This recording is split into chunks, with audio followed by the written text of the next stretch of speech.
জামাতের পাও চেড়ে জামাতের জুতা টেনে তারা 6 জন এমপি হয়েছে। এলসিপির প্রধান যারা সার্জিস, আসিফ, নাহিদ, আক্তার, নাসির উদ্দিন পাটোয়ারি, এরা। আমরা হাইব্রিড না, আমরা ব্রয়লার মুরগি না, নাহিদদের মতন আমরা না। যারা 20 দিন আন্দোলন করেছিল 20 দিনও করে নাই, যারা হারুনের ভাতের হোটেলে যারা আন্দোলন প্রত্যাখ্যান করেছিল, সেই নাহিদের জন্য আজকে সেই 24-এর যে গণ অভ্যুত্থান আমাদের বৃথা। কারণ হলো আমরা যে স্বপ্ন দেখেছিলাম বৈষম্যহীন বাংলাদেশ গড়ব, আসলে তাদের কারণে আমরা আজকে বৈষম্যহীন বাংলাদেশ গড়তে ব্যর্থ হয়েছি। কারণ হলো তারা দেখবেন 18 মাসের সরকারে তারা 3 জন উপদেষ্টা ছিল। জুলাই যোদ্ধাদের পুনর্বাসনের জন্য তারা কোনো কিছু করে নাই, এবং বাংলাদেশের সমস্ত নাগরিকের জন্য তাদের যে করণীয় ছিল তারা কিছুই করে নাই। 3 জন উপদেষ্টা ছিল। তারপরে আপনার এই জাতীয় নির্বাচনের পরে তারা 6 জন এমপি হয়েছে। জামাতের পাও চেড়ে জামাতের জুতা টেনে নাহিদের মতন, অর্থাৎ এলসিপির প্রধান যারা সার্জিস, আসিফ, নাহিদ, আক্তার, নাসির উদ্দিন পাটোয়ারি, এরা।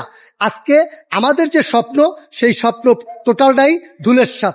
কারণ হলো আমরা যারা রক্ত দিয়েছি 24-এর জুলাই যোদ্ধা, আমাদের রক্তের উপরে দাঁড়াইয়া তারা রক্ত চুরি করে এবং তারা রক্ত ছিনতাই করে তারা কিন্তু আজকে হাজার হাজার কোটি কোটি টাকা জনগণের টাকা আত্মসাৎ করছে। এবং জুলাই জাদুঘর নামে আপনি দেখবেন আজকে যে জাদুঘর অর্থাৎ প্রধানমন্ত্রী আজকে উদ্বোধন করছে, সেই জুলাই জাদুঘর হাজার হাজার কোটি কোটি টাকা লুটপাট করছে এই নাহিদেরা। অতএব আমাদের যে স্বপ্নর জায়গা, সেই স্বপ্নর জায়গাটা নাহিদের কারণে আমরা সেই স্বপ্নটা বাস্তবায়ন করতে পারি না। অতএব আমরা এখন এই 24-এর পরে এই 26 অর্থাৎ এখন বর্তমানে আমরা যেভাবে বাংলাদেশকে ধারণ করি, লালন করি, আমরা বাংলাদেশকে এখনো অর্থাৎ শহীদ প্রেসিডেন্ট যেভাবে স্বপ্ন দেখেছিল, দেশ নেত্রী বেগম খালেদা যেভাবে দেশের স্বপ্ন দেখেছিল, জনাব তারেক রহমান সেইভাবেই কিন্তু দেশের স্বপ্ন নিয়ে আগাচ্ছে।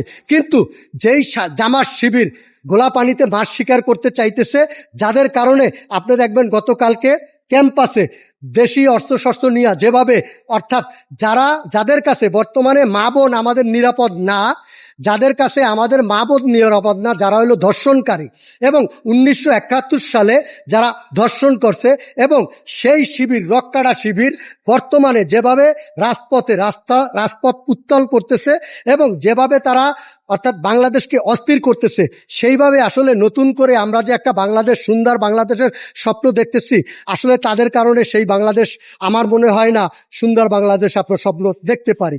অতএব বাংলাদেশের রাজনীতি করতে হবে গণমানুষের জন্য, বাংলাদেশের রাজনীতি করতে হবে মানুষের জন্য। তারা শুধু ব্যক্তি রাজনীতি করে, তারা শুধু ধর্ষণ করতে জানে, তারা কিভাবে অর্থাৎ মানুষের উপরে অত্যাচার, জুলুম, নির্যাতন কিভাবে করতে হয় এইটা হলো জামাত শিবির জানে।